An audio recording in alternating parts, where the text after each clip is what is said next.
Olá, bem-vindos ao evento CEDIX. Meu sinal é este. Me chamo Douglas. Sou doutorando na área de Linguística na Universidade Federal de Santa Catarina, na UFSC.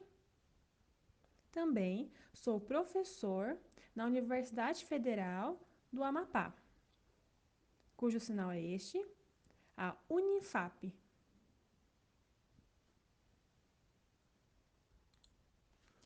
Olá, tudo bem?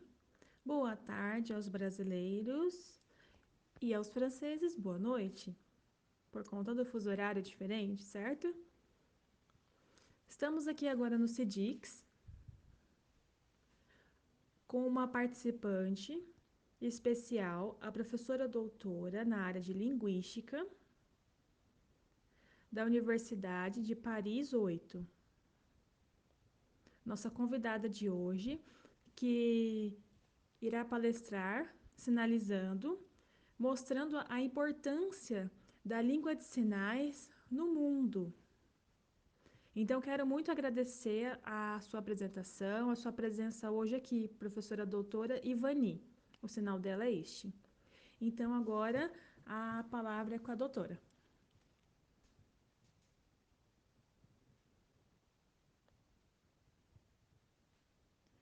Boa tarde, Brasil. Hoje estou aqui na França, estou em casa,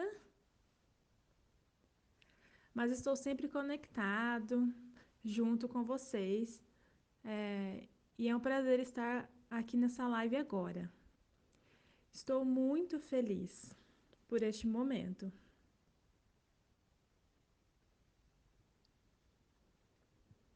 Hoje, na minha palestra, vamos falar de alguns quesitos teóricos,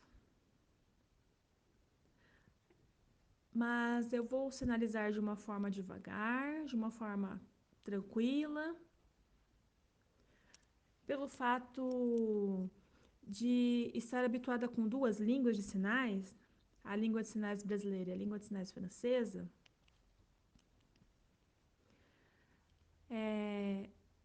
E também pelo fato de a língua de sinais francesa já estar mais enraizada em mim, porque eu já moro aqui na França há 25 anos, certo?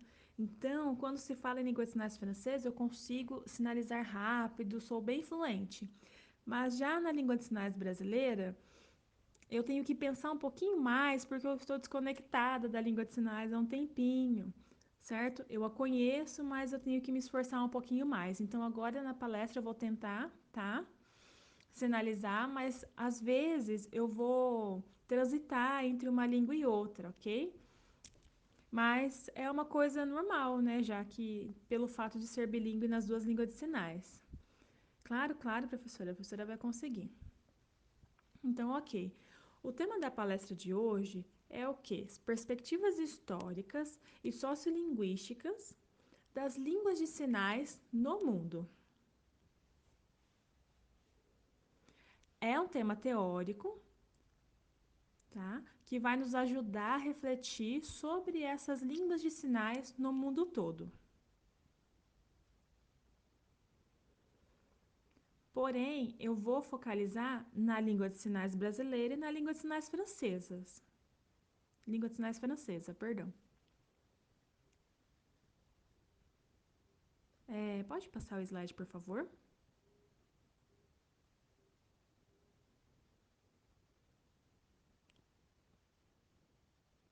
Isso, pode passar o primeiro slide, por favor?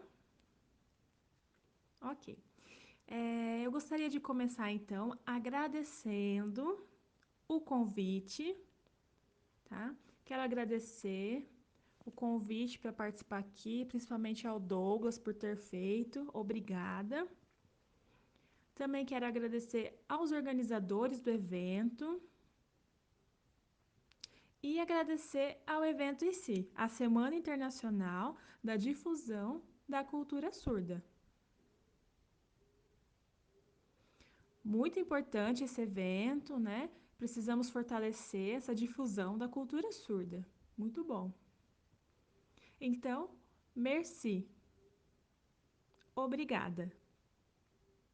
Obrigada e merci em língua de sinais francesa. Merci. Muito bem. Próximo slide, por favor. Então, línguas de sinais no mundo. Nós temos muitas línguas de sinais. Cada país possui sua língua de sinais, certo? E também há as individualidades, porque cada pessoa a sua forma de sinalizar. Aqui no slide nós vemos algumas imagens, né, algumas fotos de pessoas sinalizando. A diversidade que há dos sinalizantes, crianças, adultos, pessoas de todas as idades. A língua de sinais não tem uma diferenciação. Como explicar, de como realizar, não há essa separação.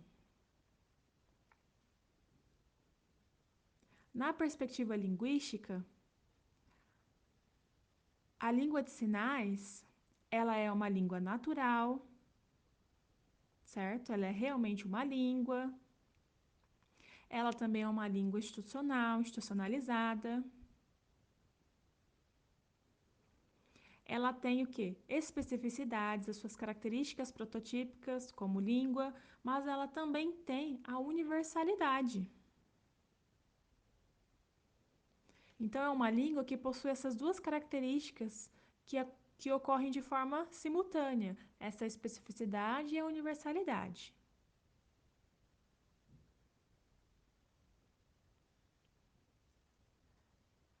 A língua de sinais tem a sua gramática visoespacial e tem os parâmetros.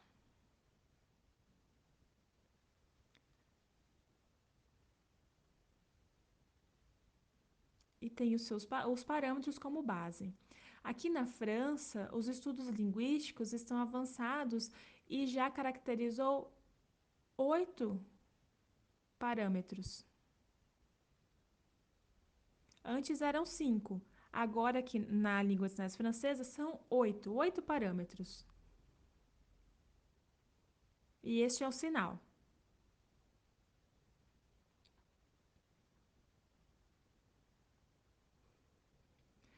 A língua de sinais também, um fato bem interessante é que ela tem uma diferença das línguas vocálicas. Qual é essa diferença? As línguas vocálicas, elas são territoriais. São territoriais. Mas a língua de sinais não é territorial. Os surdos, quando se encontram em países diferentes e tal, eles conseguem se comunicar, conseguem lidar com toda essa diferença na língua de sinais. É uma característica da universalidade. Certo?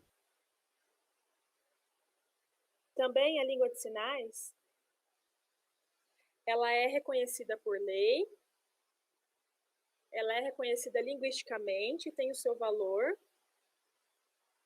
é reconhecida cientificamente, tem pesquisas feitas sobre ela que comprovam a sua naturalidade, o seu poder. E a língua de sinais, ela é muito valorosa, ela tem muito valor.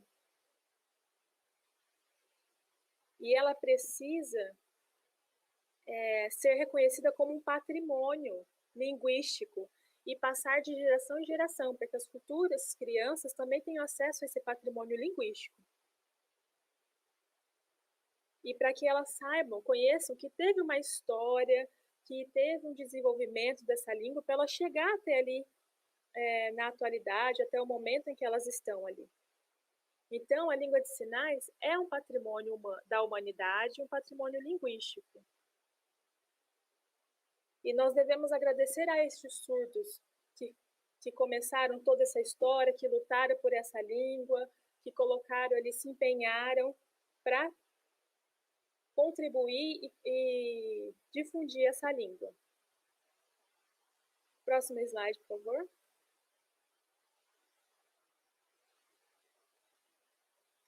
Então, sobre alguns aspectos linguísticos, algumas características da língua de sinais.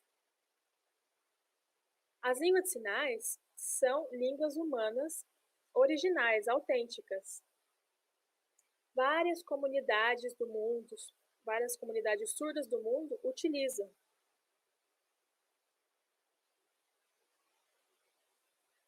As línguas de sinais e as línguas vocais têm similaridades em suas funções. Elas são iguais. Tem uma igualdade em questão de função, em questão de uso. Tá? Mas elas são diferentes em questões estruturais. A estrutura é diferente, a forma que as línguas acontecem é diferente. As línguas vocais acontecem pelo aparelho fonador, certo?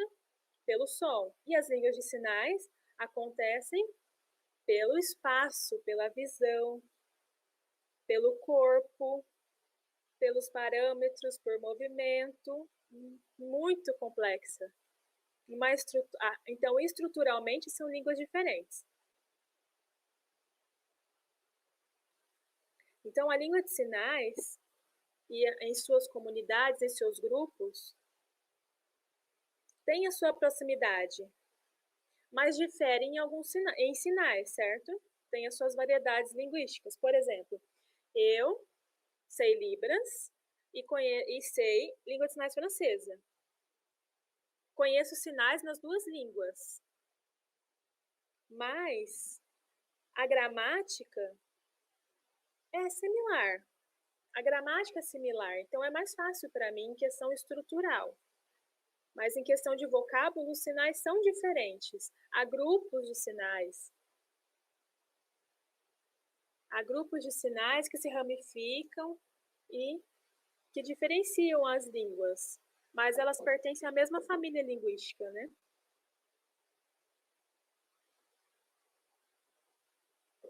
Imagina, por exemplo, que há uma árvore.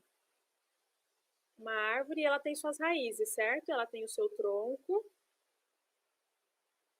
E ali do seu tronco ela cresce e vai para os galhos.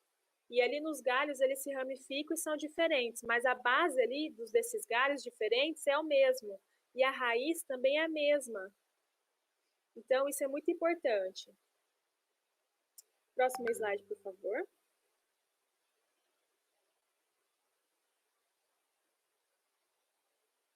Então, os aspectos aquisicionais. Então, como que é essa aquisição da língua de sinais? Essa aquisição ela é muito importante, nós refletimos sobre isso.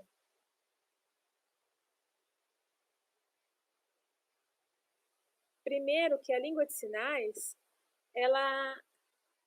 a criança deve ter acesso a ela desde do seu nascimento, dentro ali do seu ambiente familiar.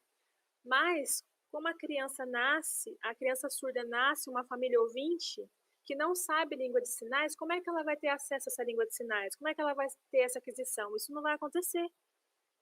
Então, a criança, ela vai estar perdida, ela não vai saber o que está acontecendo. Então, a família vai ao médico, aí faz o implante, faz todo aquele tratamento patológico, né? E acaba tendo esses prejuízos linguísticos. Então, poucas pessoas, poucos surdos têm pais e mães surdos que nascem o filho surdo. É a minoria. E esses que valorizam, que daí que perpetuam esse patrimônio linguístico da língua de sinais. Mas a maioria das crianças surdas nascem em famílias ouvintes. E daí não conseguem ter acesso a esse patrimônio. Elas não conseguem desenvolver essa aquisição visual, essa aquisição linguística do corpo. Então, isso acaba demorando um pouco mais.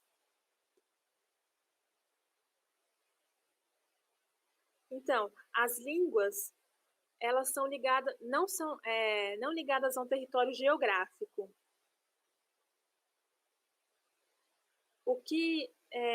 Como que faz para perpetuar esse patrimônio? Como que faz para ter essa aquisição linguística? Hoje está muito mais fácil.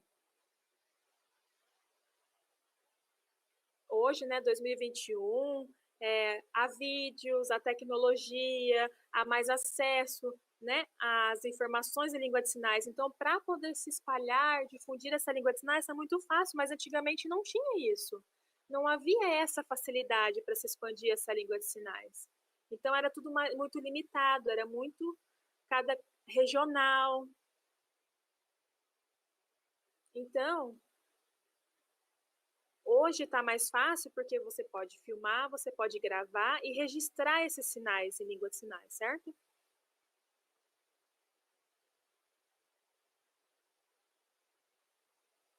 E é importante que tenha esse ensino da língua de sinais, mantenha essa tradição como algo natural. Como algo natural. Não tem que ser algo forçado, mas sim natural. Que veja, tenha acesso aos vídeos, aos sinais de forma natural. Próximo slide, por favor.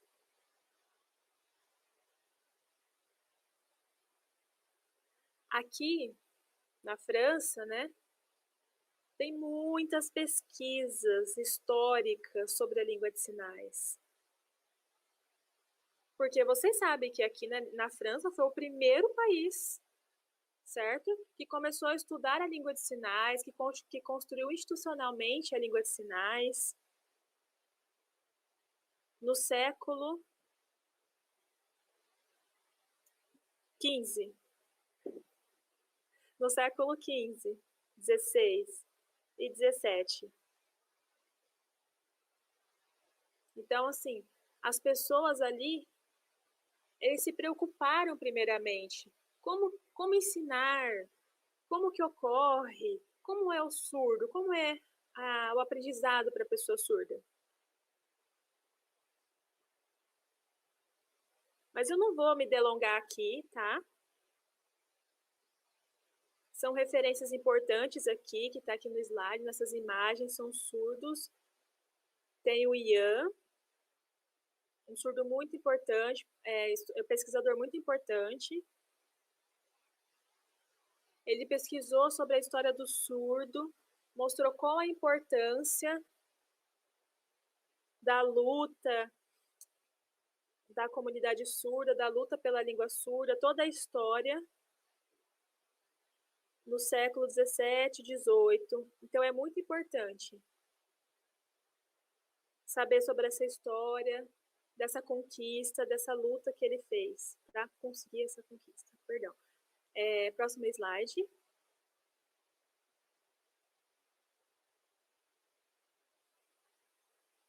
Outro autor, outra pessoa muito importante é o Olivier. Este é o sinal dele. Olivier. Ele é um artista e também antropólogo surdo. Antropólogo surdo. Ele estudou como foi a evolução da história dos surdos ali na França. Como que foi essa evolução? Século XVIII, XIX. E como que se deu esse caminho, essa evolução dos surdos, da história dos surdos? Desde o Congresso de Milão, em 1880, o que aconteceu lá no Congresso com a língua de sinais e com os surdos? Houve uma decadência, mas que depois ocorreu o quê? Uma ascensão. Que na França, eles passaram por um momento muito difícil de opressão, que eles não conseguiam evoluir, não conseguiam se desenvolver. Quase 100 anos dessa opressão. Vê ali aquele período vermelho ali, ó, Há um período que o surdo ficou limitado, ele não conseguiu desenvolver a sua língua, mas depois disso ele conseguiu reverter e conseguiu ter essa ascensão em 1975. É como que se houve um despertar da língua de sinais dos surdos, e daí houve esse desenvolvimento. E hoje? E agora? Nós continuamos o quê? Nós estamos ainda em ascensão ou estamos no mesmo nível? Então, assim, não podemos cair, devemos manter o nível ou ainda crescer cada vez mais. Então, eu aconselho que todos pesquisem, que os professores pesquisem este autor, Olivier, porque é muito importante a pesquisa dele e nos deixa bem atentos a toda essa história. Próximo slide, por favor. Então, agora, eu vou mostrar um pouquinho para vocês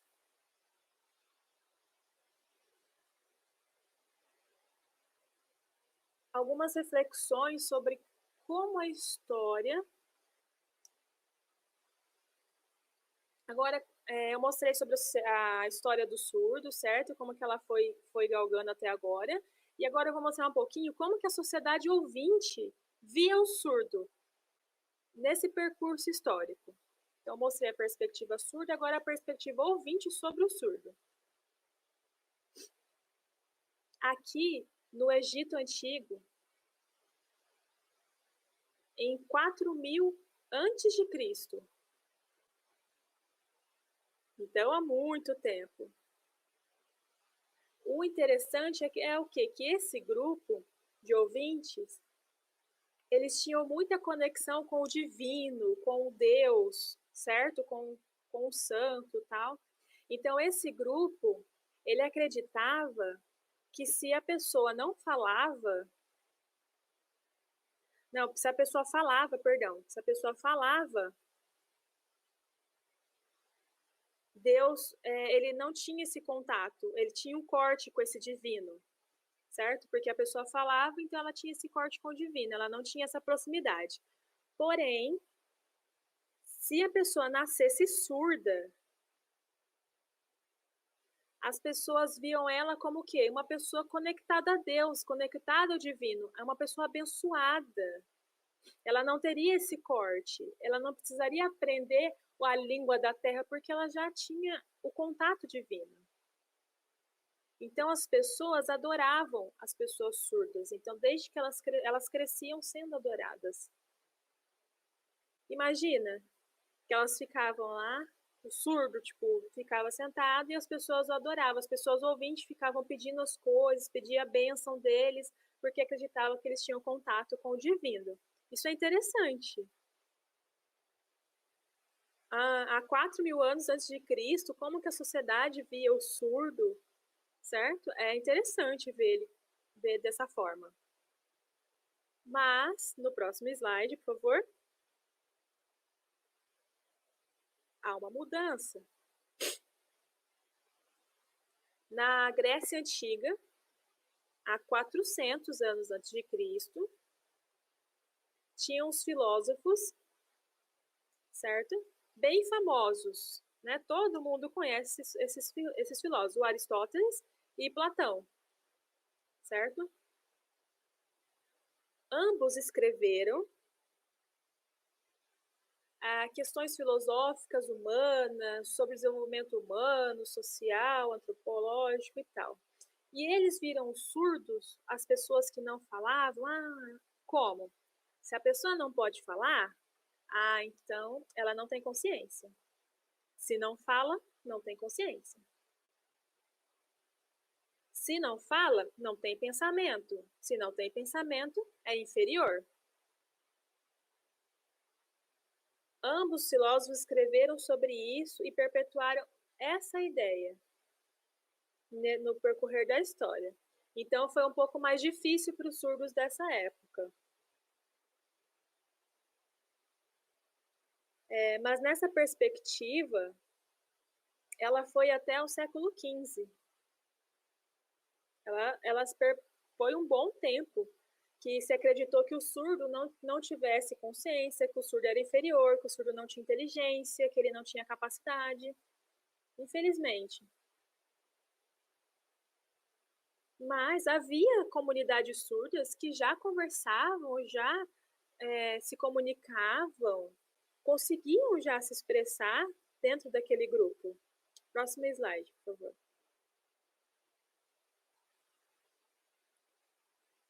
Aqui, ó, uma representação também do percurso histórico das representações dos ouvintes sobre os surdos na história. Tem filósofos, tem teólogos, escritores. Então, vários deles já escreveram, já analisaram, pesquisaram e escreveram sobre os surdos. Sobre o surdo, tem língua, ele sinaliza? Mas será que essa forma dele se expressar com o corpo, com a mão, será que isso é válido, não é? Então, bem antes dos estudos, de institucionalizar esses estudos, haviam surdos em grupos que sinalizavam, que se comunicavam, mas não havia registros. E o que é importante para poder provar e comprovar o valor do surdo seriam esses registros. O Delage, ele foi o primeiro surdo que comprovou, que testemunhou o valor e a comunicação do surdo. Ele escreveu e mostrou a todos, comprovando que existia uma comunicação em uma língua de sinais que os surdos utilizavam para se comunicar. Ele foi o primeiro a comprovar e a testemunhar sobre a língua de sinais. E ele mostrou que a língua de sinais existiu antes da criação de escolas de surdos. Próximo slide, por favor.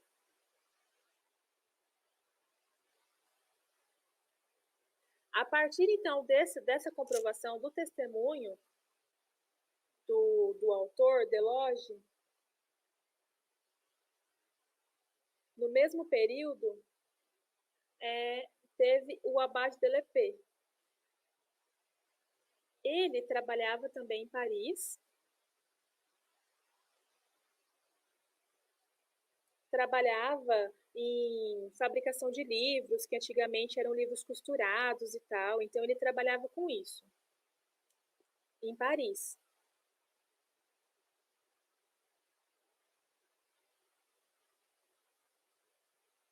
E daí, ele pensou, Lepé pensou, precisa existir uma escola para surdos. E Lepé era o quê? Era tipo um padre. Na verdade, ele era um padre. Então, ele sempre ia na casa das pessoas para poder fazer visitas e tal. Aí, um dia, ele foi numa casa que tinha uma mãe, ela estava conversando, explicando sobre Deus, ele estava explicando sobre Deus, sobre o amor, sobre tal, as coisas. E daí ele viu que, no fundo, havia duas crianças, duas meninas, que estavam lá, costurando, bordando, costurando. E elas bordavam e se comunicavam com as mãos, assim, e sinalizavam, se comunicavam ali com as mãos. E Lepé ficou curioso, tipo, nossa, ele ficou intrigado com aquilo e ficou pensando sobre isso. E daí surgiu a ideia, e se os surdos, eu trouxer os surdos para perto, crianças surdas, juntar todos em um grupo e todos se comunicarem ali da mesma forma. Isso é possível. Isso é bom? E esse ensino? Como é que será que eu posso fazer esse ensino? Então, o EP achou isso muito importante e teve essa ideia a partir do encontro com essas meninas. O interessante é que elas estavam no fundo da casa e elas já se comunicavam. E a partir dessa comunicação caseira, que Lepê foi pensar na escola. Ou seja, a comunicação já existia antes da escola. Então, isso é muito interessante. Próximo slide, por favor.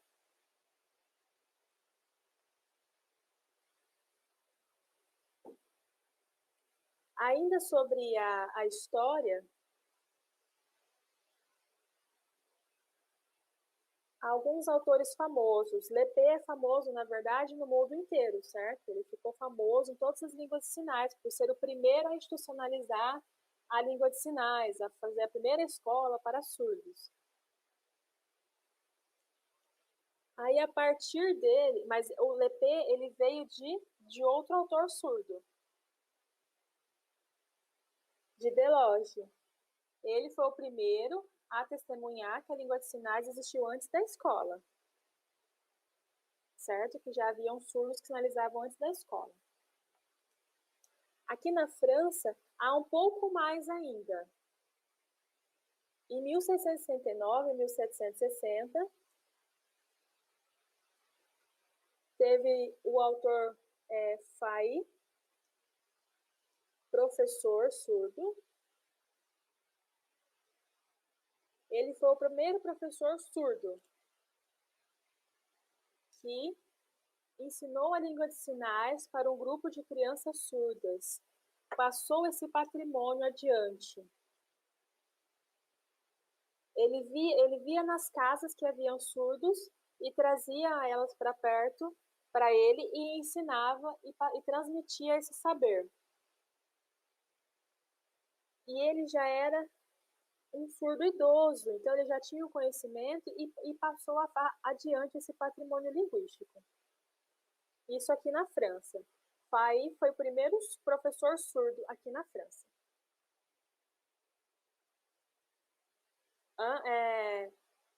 Teve Lepê primeiro, e daí depois veio ele. Mas ele já não ficou tão famoso mundialmente, mas sabe-se que Lepê ficou mais famoso que ele, ok?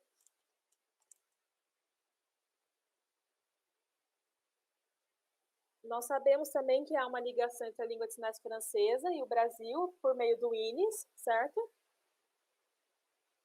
Onde foi construído um surdo francês, Rouet, veio, né, para o Brasil e daí construiu e deu início, né, à língua de sinais aqui no Brasil.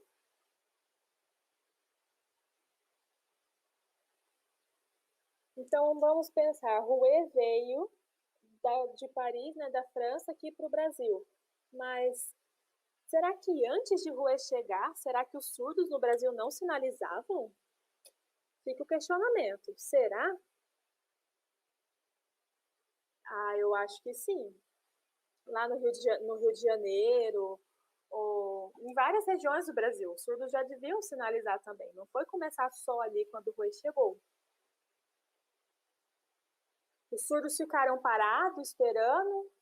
Vamos esperar a escola abrir, daí nós vamos conversar. Não. Antes da escola existir, o surdo já se comunicava, certeza. Próximo slide, por favor.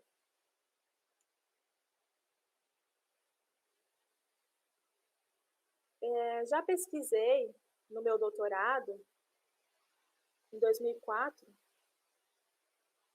eu pesquisei sobre as regiões. Será que tudo isso existe? Alguns aspectos no Brasil? Será que já foi institucionalizado? A Libras no Brasil inteiro? Como é que é a variação linguística no Brasil, as regionalidades? Isso existe muito. essa naturalidade da língua, como que está entrelaçado, como que é entre as famílias, entre os grupos sociais, entre as regiões.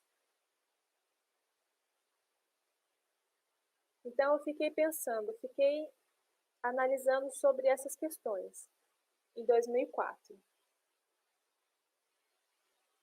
E hoje, eu fico muito feliz por saber que no Brasil já existem variações, já existem pesquisas que mostram essas variações linguísticas, esse desenvolvimento da língua, que na Libras do Brasil, ali é uma língua riquíssima, uma língua complexa, que ela não é dentro de uma caixinha, mas ela é ampla, é complexa,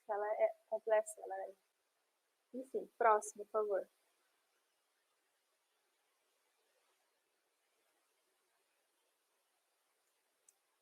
Aqui nós temos algumas observações da pesquisa sobre quadros, a pesquisa de quadros, que vai falar, Quadros Souza da Silva, que vai falar sobre a língua de sinais nos contextos natural e a língua de sinais em contexto institucional. E é muito importante saber equilibrá-las. A língua institucional, a língua de sinais institucional de desenvolvimento e a língua de sinais natural. É fundamental equilibrá-las. Próximo, por favor.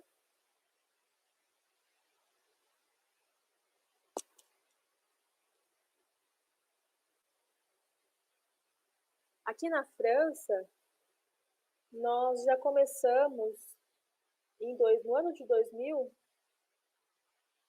então já há 20 anos, a pesquisar sobre a língua de sinais e a sua criação, seu surgimento, como que isso aconteceu.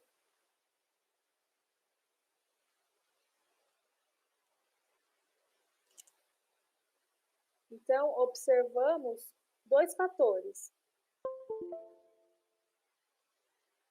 O primeiro é que as crianças surdas que nascem em família ouvinte, elas começam a desenvolver a sua percepção em língua de sinais, começam a desenvolver de forma natural. Já tem pesquisas já aqui na França que mostram isso. E é muito interessante como que a língua de sinais ela começa dentro da família e começa com o sujeito, como que ele acaba se desenvolvendo, se abstraindo e se ligando ao mundo de forma visual, de forma natural, começa a perceber e a encontrar pares de forma natural. O outro fator foi a questão do quê? Que há os grupos que aprendem a língua de sinais na escola, de forma institucionalizada. Então, há essa mudança, há esse crescimento, esse desenvolvimento na língua de sinais. Então, assim, não dá para ficar em um único tipo, em uma única forma de utilizar a língua de sinais, apenas em escola, em ambientes formais. Não. Há também como utilizar a língua de sinais em ambientes informais, em outros contextos, com outros surdos, com surdos que não frequentam aquela escola ou a escola com língua de sinais, com surdos jovens, com surdos mais velhos. Há essa troca, há essa variedade. E é importante ocorrer essa transição.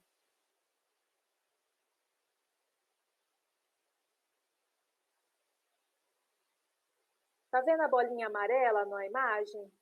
Essa bolinha amarela, ela começa de um tamanho e a partir do momento que ela começa a se desenvolver, ela vai aumentando, que ela vai tendo essas trocas, ela vai aumentando. Ela tem que sempre aumentar. Tem que ter essa troca, para que ela não fique estacionada, estagnada. E um fator não exclui o outro, todos têm que ter essa troca, certo? Próximo slide.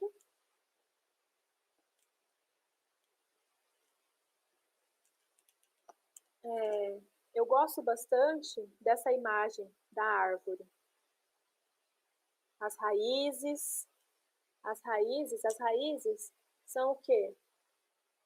São os surdos que aprenderam ali a língua de sinais, ali dentro de casa, ali de forma natural, que foram ali se mostrando, se descobrindo, e eles foram crescendo juntos e se ramificaram nessa diversidade que é a língua de sinais.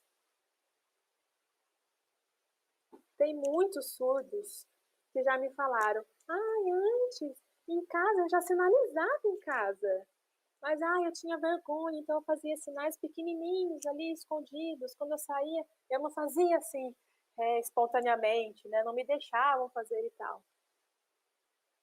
Então, assim, não precisa se preocupar. A família não precisa cortar, podar a pessoa surda, falando que ela não pode sinalizar, que ela não pode fazer dessa forma, desse outro. Tem que deixar, estimular para que assim ela cresça e desenvolva.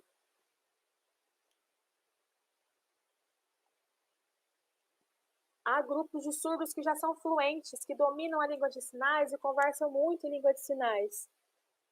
Esses surdos têm que o quê? Regar essa família ouvinte.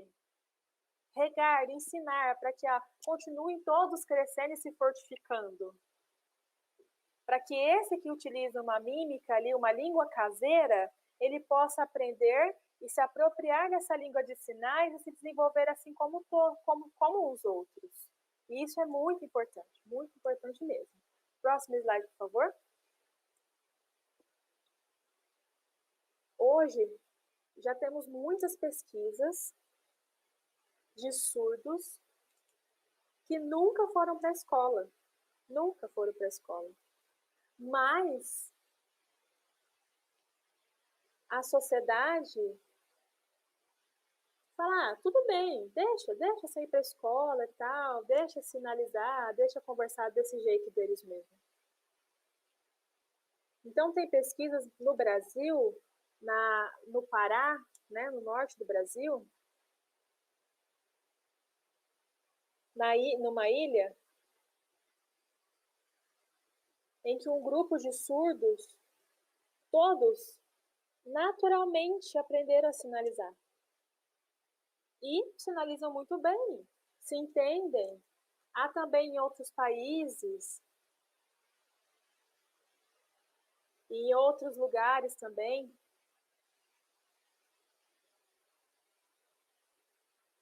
Márcios.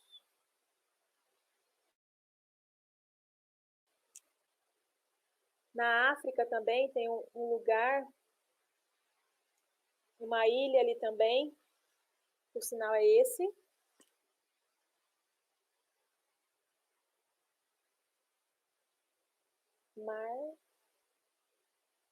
Márcios.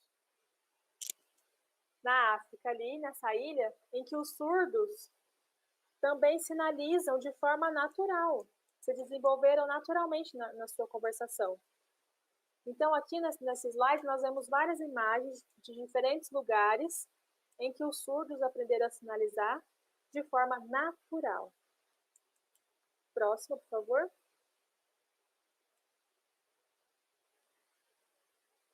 Então, olha, aqui é um exemplo de uma criança de 7 anos que ele cresceu em uma família ouvinte, mas ele tinha irmãos, acho que 5 irmãos, tudo ali juntos, ali perto na idade. Então, eles brincavam ali junto, e os irmãos eram ouvintes. E ele era o único surdo. E ele foi crescendo, então, e com 7 anos, ele já sinalizava, fazia apontamentos, incorporava movimentos, expressões, e ele nunca havia ido numa escola, entrado numa escola. E ele já tinha 7 anos.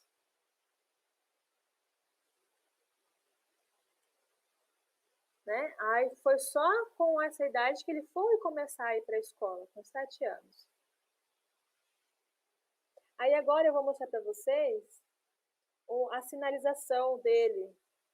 Ele vai contar sobre o elefante e um gorila, o encontro dos dois.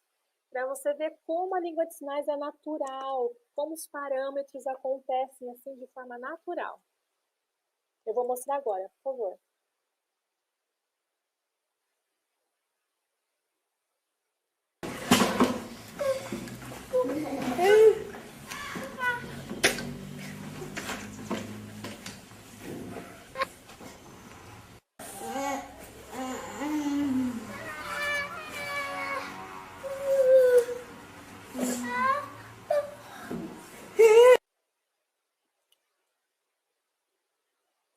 Vocês viram o vídeo? Viram o vídeo? Sim? Vocês viram que ele faz os sinais, ele faz o léxico que ele utiliza, ele utiliza o quê? Tudo visual. As configurações de mão, o classificador, para mostrar o elefante, utiliza ali a expressão, o movimento, como que eles fazem para correr. E isso é o quê? É natural. É natural, ele nunca veio para a escola, nunca ninguém sentou e ensinou dessa forma. Ele aprendeu ali, ele observou nas brincadeiras, ele se apropriou dos movimentos, dos sinais, de forma natural. Olha, aqui pela imagem a gente consegue ver certinho, olha só, que ele está olhando e para quem ele olha, pela configuração de mão que ele faz, é aquele classificador representa tal bicho e aquele outro tal bicho. E daí, pelos movimentos, sabe quem é quem, o que está fazendo, o que está acontecendo. Sabe a fase que está. Ele sabe montar a frase pelos classificadores, então eu comprovo que é uma língua natural. Próximo. Então, precisamos refletir e manter um equilíbrio entre as línguas que são institucionalizadas, as línguas institucionalizadas, língua de sinais, as línguas internacionais, todas as línguas. As línguas mais famosas, em sinais francesa, britânica, americana, enfim. Então, essas que já são já documentadas e tal, e as línguas naturais, que surgem naturalmente de situações cotidianas ou de países emergentes. Lembra da questão da árvore? Das raízes? Se arrancam as raízes, o que acontece com a árvore? Ela cai. Então, não podemos separar a raiz da árvore, não podemos separar a língua de sinais institucionalizada com as línguas de sinais naturais. É necessário o quê? Um equilíbrio. Então, tem que ter muita atenção, tá? Não focar apenas em um grupo e deixar o outro, tá? Sempre um equilíbrio. Próximo, por favor. Aqui nós vamos ver sobre uma perspectiva das normas. Sim, nós temos muitas normas, né? Pesquisas sobre as línguas vocalizadas, certo? As línguas vocais. E nas línguas de sinais? Também há essas regras. Mas, há 3, 4 anos, 40 anos, perdão, 40 anos, 30 anos, 40 anos, já se tem o quê? Pesquisas que mostram o quê? Que sim, há essa normalização também, há essa padronização na língua de sinais, mas que as pessoas não têm que colocar todo mundo no mesmo pacote, todo mundo igualzinho. Que tem uma igualdade na língua, sim, tem uma língua, mas que também há variações linguísticas. Por exemplo, há variações em sinais, em alguns sinais em algumas regiões, e tudo bem nisso, tudo bem. O importante é que aconteça a comunicação dentro dessa língua de sinais. Por exemplo, sinal de saúde. Ai, saúde, bem? Tá tudo bem? Sabe? É uma estrutura, cada um vai ter uma estrutura. Se há um grupo que há se há uma elite nessa língua, um grupo que domina essas línguas e ela se considera uma elite linguística, ela não deve se sobrepor, ela deve agregar aos outros para que essa estrutura seja igualada. Porque se há uma elite, alguém que sobrepõe ao outro, é como se houvesse uma doença. E aí há um preconceito, há uma desigualdade. E isso não é bom, há um desajuste. Um desajuste linguístico. Tá? E aí a língua pode acabar se contaminando, se limitando e se prejudicando por conta disso, por conta dessa sobreposição de um grupo a outro. Certo? Então, essa igualdade com respeito à variedade é a parte saudável de uma língua.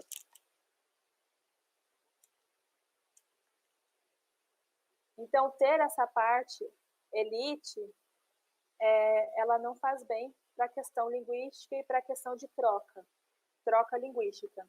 Então, a variação linguística, ela é boa, ela é importante. Não é nenhum problema haver uma variação linguística. Eu sou uma variação linguística. Próximo slide.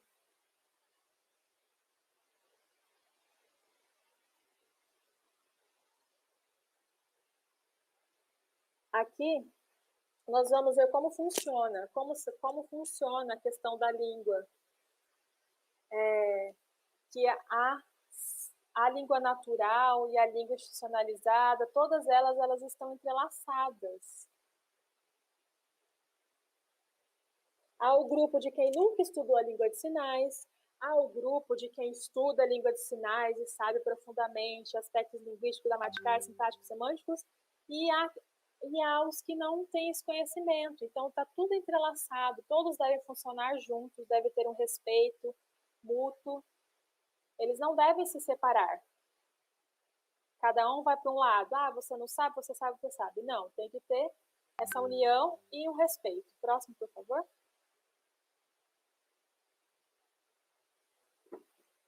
Então, já expliquei, né, sobre isso, resumidamente. As reflexões sobre as questões linguísticas que há, as formas de sinalizar,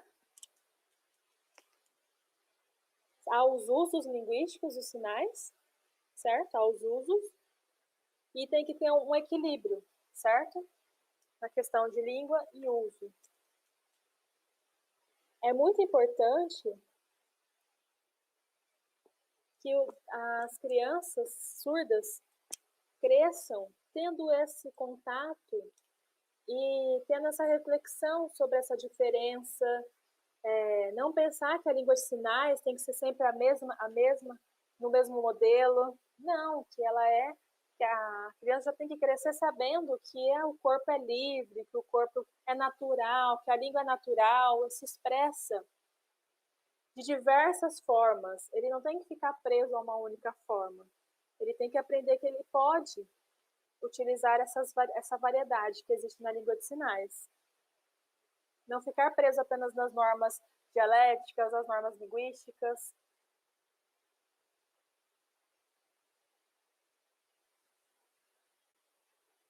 Agora,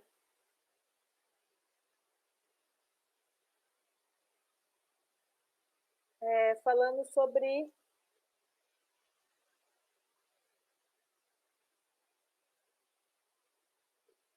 o caminho grande, sobre um caminho universal, sobre o trabalho junto que tem do quê? Da universidade.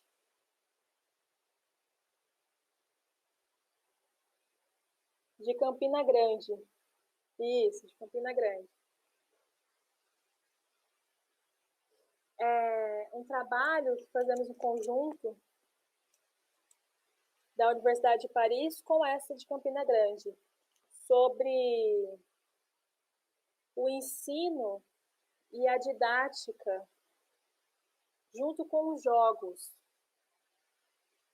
utilizando o corpo como um jogo, como uma forma de aquisição de língua, de expressões. E isso é muito importante, muito importante. E essas pesquisas precisam dar continuidade. Próximo, por favor.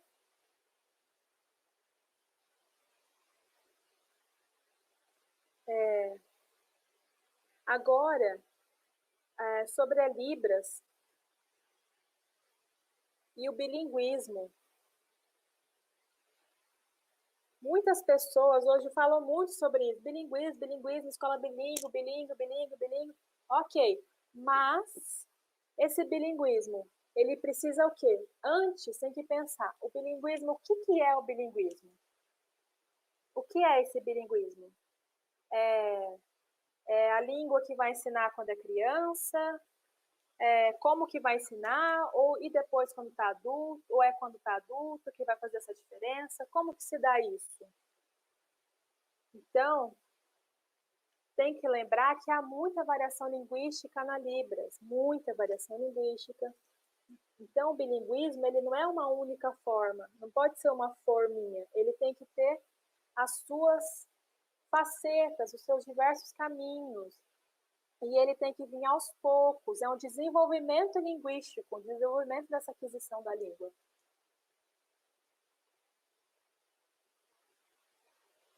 Tudo no corpo é muito importante para a língua de sinais, porque é a partir do corpo que ele vai se expressar, que ele vai se construir, que ele vai se mostrar, vai demonstrar o seu pensamento e vai desenvolver a sua língua. Isso acontece de forma natural. Se for um corpo fechado, duro, ele não vai ser uma pessoa, ele não vai conseguir desenvolver essa língua para conseguir se expressar, para conseguir se demonstrar seu pensamento e se posicionar no mundo. Ele tem que abrir esse corpo, abrir essa mente, esse corpo, para que ele possa se expandir linguisticamente e também se posicionar e aprender e adquirir sinais, incorporar essa língua para continuar sempre falando e se expressando cada vez mais, com mais complexidade, em diversos lugares. Próximo, por favor.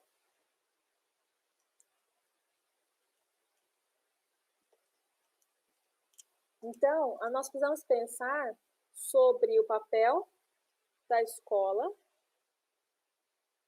sobre esse ensino de língua de sinais e como ele vai se dar essa língua de sinais, essa primeira língua e essa segunda língua.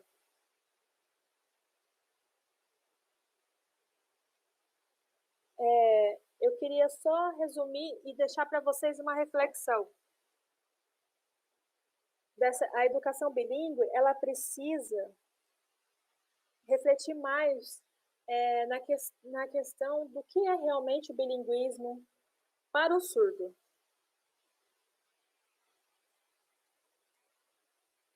E ligar esse bilinguismo ao surdo a essa variedade linguística na língua de sinais.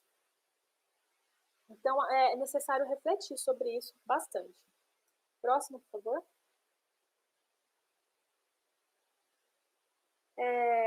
Agora, para a gente finalizar, nessa finalização, aqui nós temos a foto de alguns pesquisadores de 98, 70 e 80, perdão, 70 e 80. Pesquisadores que já falaram muito da importância do corpo, como que o corpo influencia na questão física, cognitiva e afetiva.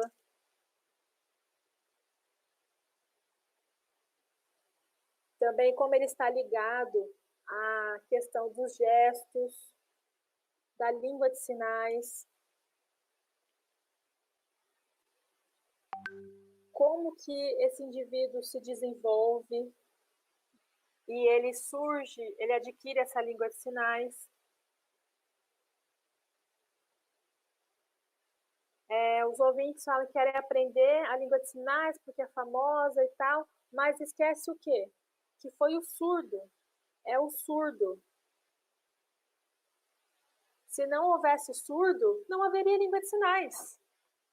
Então não adianta o ouvinte querer ser o principal e tal, mas não, é o surdo que é o foco, porque se não houvesse surdo, não havia língua de sinais. Devemos agradecer, respeitar o surdo, por existir a língua de sinais e por ser natural e por conseguir desenvolver, fazer essa interação e essa troca linguística de forma natural. Também a questão da ritualização, de ritual, que é o quê? É a questão de passar de geração em geração, certo? Passar essa metalinguagem, esse uso da língua para outras gerações. Isso é muito importante. Um surdo idoso, você não pode ignorar a existência dele e continuar dali para frente. Não, valorize, tem que valorizar, porque ele já surgiu a língua de sinais, ele já utilizou a língua de sinais. Você não pode tirar esse surdo idoso, você tem que utilizar ele porque é riquíssimo o conhecimento dele. Então, fazer encontros, as interações entre surdos, essas trocas, realmente muito importante. Jovens com crianças, idosos com jovens e crianças, toda essa troca linguística. Mas agora, eu sei que nós estamos no momento do mundo, né? Essa questão do Covid, essa questão, tá todo mundo afastado, cada um para um lado. E daí como é que faz? Como é que se aproxima? Não pode abraçar, não pode beijar, não pode ter essa troca, então. Mas assim, a gente não pode desistir, a gente tem que torcer para que logo tudo melhore, para que esse Covid passe, ele acabe, seja eliminado de vez e que nós possamos nos encontrar, promover esses encontros linguísticos de novo, para que tudo fique muito mais leve e que não sejam encontros robóticos fechadinhos, mas que sejam livres, espontâneos, cheios de língua, de vida, e que reconheçam e valorizem esse patrimônio que é a língua de sinais. Próximo, por favor.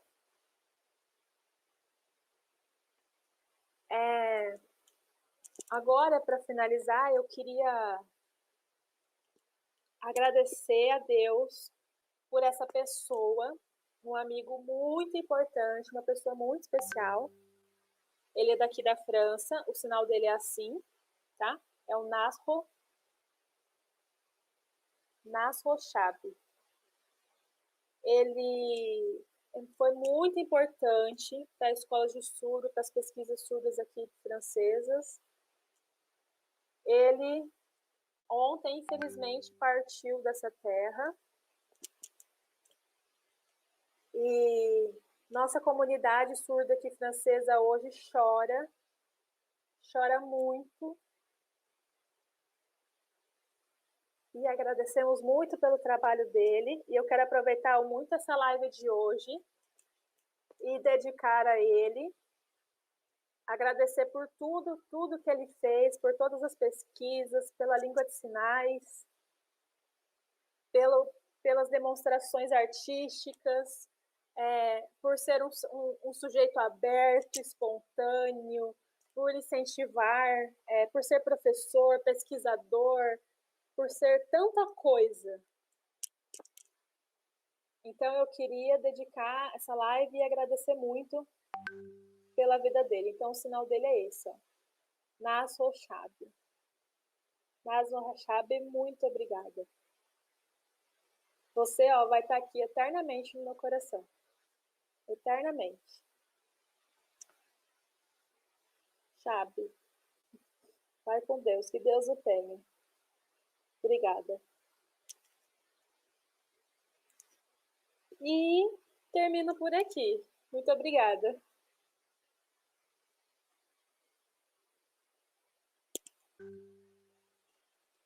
Ok, ok. Nossa, doutora, que sinalização, que palestra! A língua de sinais, língua francesa, a questão da vocalidade, da língua vocal, como ela acontece, a simultaneidade que há entre as duas, as diferenças linguísticas, a história, como é importante estudá-la, saber dessa área linguística, né? Nossa, muito importante. Então, chegamos ao fim do evento de hoje da CIDICS. Agradecemos muito como brasileiros pela sua presença. Sentimos também, com pesar, né, a partida do NASRO. Obrigada por compartilhar o seu saber, obrigada por essa palestra de hoje, foi uma delícia assisti-la, foi muito interessante. Né? Aí agora nós temos algumas perguntas para a doutora. Eu vou ler aqui a pergunta dela e daí vou sinalizar para a professora, tá? Professora, primeira pergunta.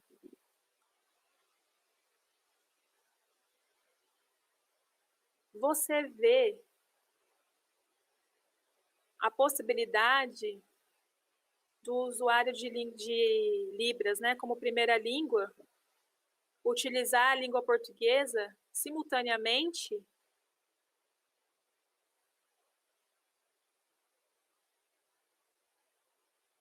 com assim como os sinais emergentes acontecem,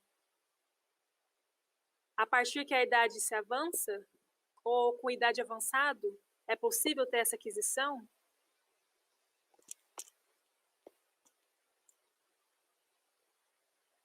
Obrigada pela pergunta, muito interessante.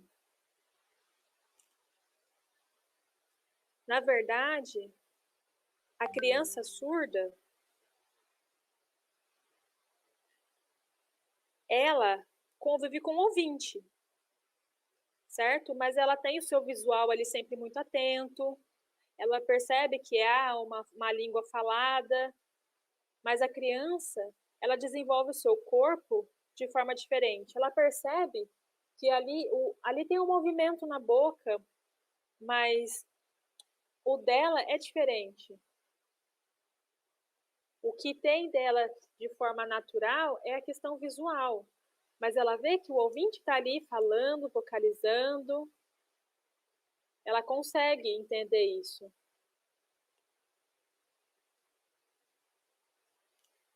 Mas desde pequena, a criança, ela pode aprender a língua portuguesa, ela pode ter acesso à leitura por meio de textos, por meio de imagens.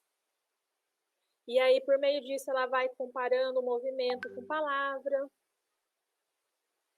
Então, desde pequena, isso pode acontecer. Esses estímulos podem acontecer de forma natural. Só que o quê? A família precisa olhar para essa criança e estimular. Só que, às vezes, o problema é o quê? Que a família vê a criança como deficiente, como alguém incapaz, que tem falta disso, daquilo, de outra coisa. Então, o ouvinte vê a criança surda, o ouvinte vê a dificuldade, e não a criança surda vê a dificuldade. Então, a questão está na família. A família tem que saber que a criança pode aprender, pode adquirir de forma visual, de forma corporal, por meio de jogos, por meio de imitação. Mas o problema que temos é que essa criança surda, ela sempre está em família ouvinte, que a trata como deficiente, que fala que ela precisa ser consertada, que ela precisa disso, daquilo, certo? O médico, ele estuda cientificamente a parte fisiológica. A mais, eu, por exemplo, também sou ciência, só que eu estudo a parte linguística. E pela parte linguística, o surdo precisa desse contato e ele é capaz. Ele consegue se expressar, ele consegue aprender, consegue fazer as coisas. Não tem que estar necessariamente ligado a aparelhos auditivos, a implante coclear, a nada disso. Ele está livre ali com o seu corpo. Ele é possível com o seu corpo aprender a palavras, aprender expressões, comportamentos, e ele consegue aprender os dois simultaneamente, tanto a língua de sinais, como também a escrita, como também palavras em língua portuguesa. Ele vai aprendendo palavra por palavras, porque só precisa o ouvinte olhar para ele dessa forma. E é esse que é o principal. Muito bem, ótimo, obrigada. Segunda pergunta, então, professora. Aqui as pessoas perguntam, aqui na cidade, em Salinas, no Pará. A maioria dos surdos, eles utilizam uma língua de sinais emergente. Então, qual a sua opinião sobre a língua vernacular? Mesmo estando aqui numa cidade pequena, que não utiliza ou que não mostra tanto o ensino e uma aprendizagem sobre mais específica.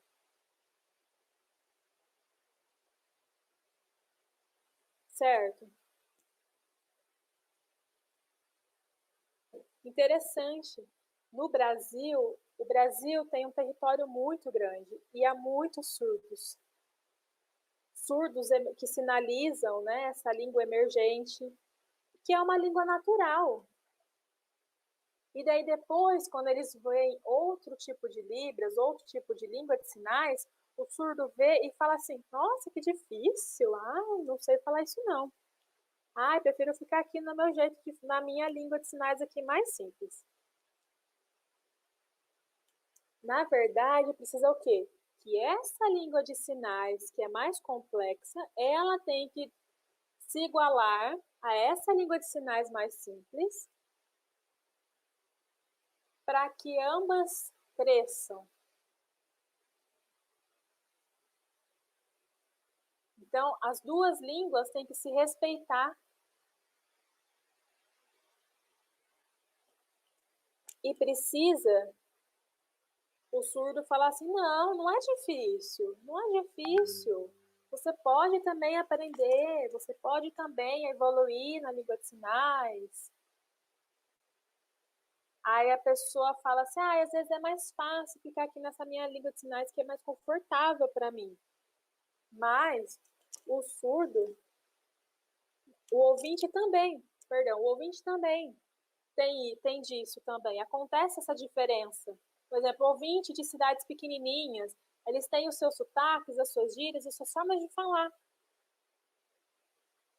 E ele também não quer sair da sua comodidade e também não quer estudar e evoluir e aprender palavras difíceis, palavras formais, acha muito complicado, prefere ficar ali na sua forma simplória de falar.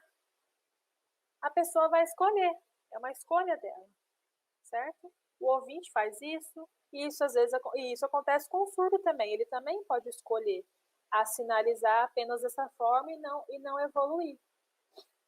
Não evoluir em questões gramaticais, sintáticas e tal.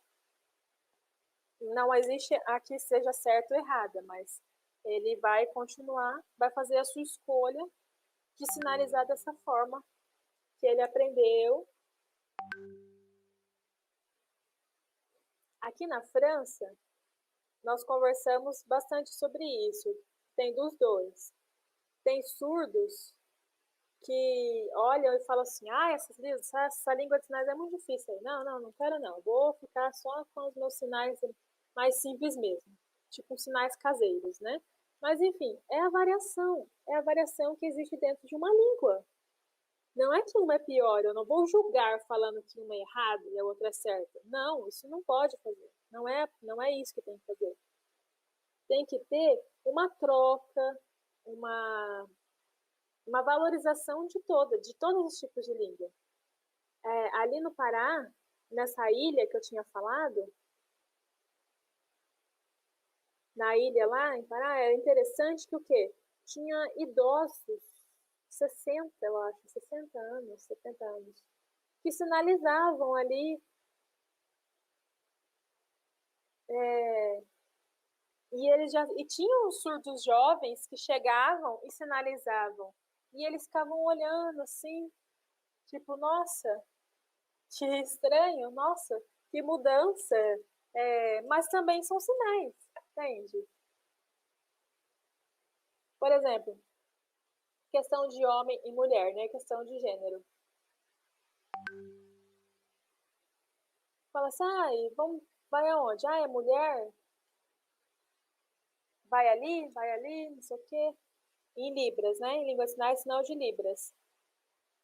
E aí faz o sinal assim, ó, em sinal emergente, por exemplo. Mulher é assim. E homem? Qual é o sinal de homem? Homem em língua de sinais, né? Em Libras. Homem, tá. Sinal. Questão da barba ali. E aqui, como é que é? Homem.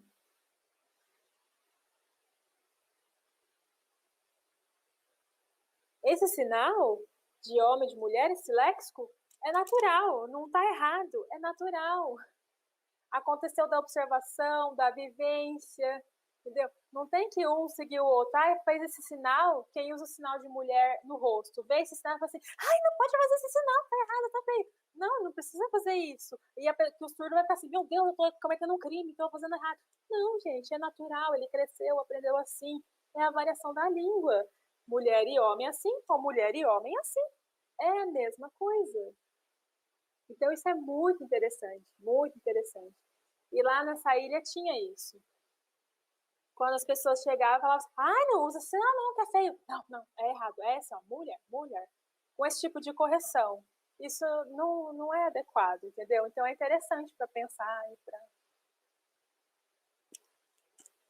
Muito bem, professora. Agora, outra pergunta. É sobre o ensino bilíngue, dentro da escola bilíngue.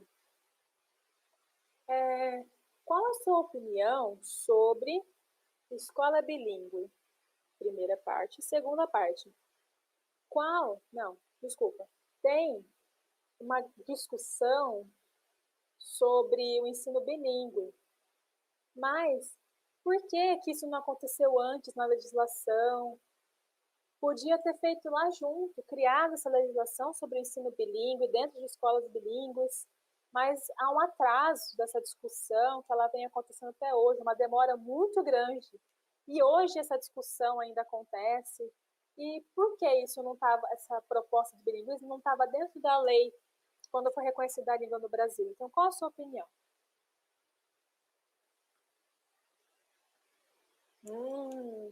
Obrigada pela pergunta, ó. Excelente, interessante. Eu acho que agora, no mundo todo, há uma luta, há um desafio, há um desafio sobre essa educação bilíngue, né?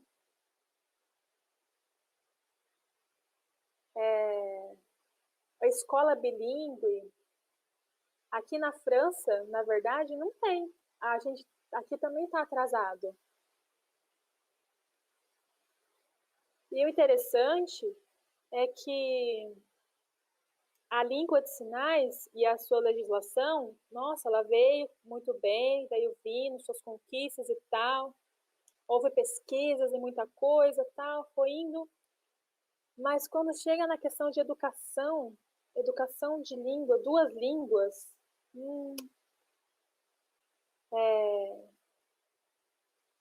vai ter a língua, a primeira língua, vai ter a segunda língua, que vai ser o português, e vai ser a língua de sinais.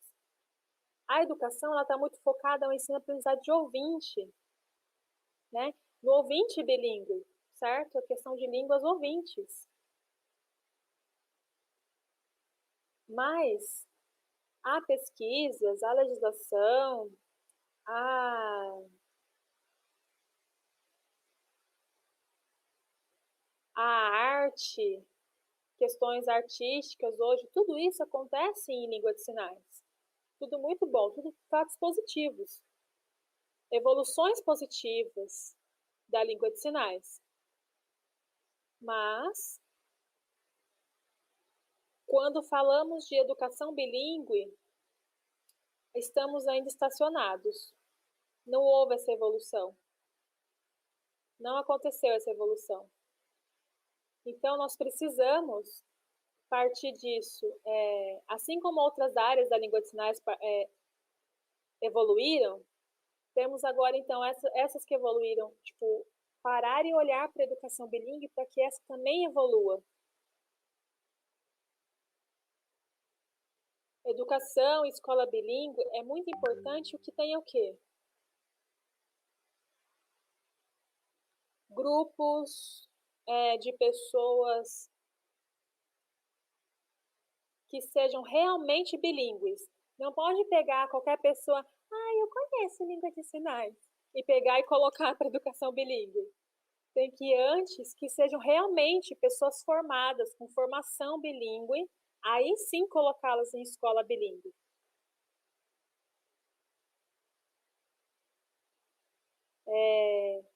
Tem que ser professor que realmente tenha capacitação, que tenha formação. Pode ser professor ouvinte, pode ser professor surdo, que sejam fluentes em língua de sinais.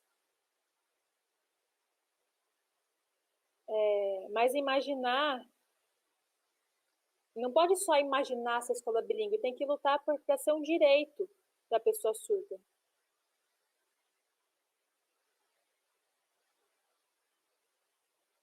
Certo. Agora, terminamos as nossas perguntas, o nosso tempo também já se estendeu um pouco. Sei que aí já está à noite, certo? Verdade, verdade. Então, a professora precisa descansar. Então, nossa equipe do CIDICS, agradecemos demais a presença da professora, a sua bondade, o seu aceite, por falar para contar para nós sobre um pouco mais sobre o seu conhecimento, sobre a questão da história, da língua de sinais. Agradecemos também a Franciele, a intérprete de voz. Agradecemos também a você, ao técnico Márcio, que organizou a live, tecnicamente, nosso responsável. Pedimos perdão pelo atraso, tá? Espero que vocês participem dos outros eventos do CIDICS. Semana que vem teremos mais um evento, tá? Não se esqueçam, curtam, se inscrevam aqui no canal do evento do CIDICS, que vocês terão os avisos, ok? Mais uma coisa a fim de complementar. Em nome do CIDICS,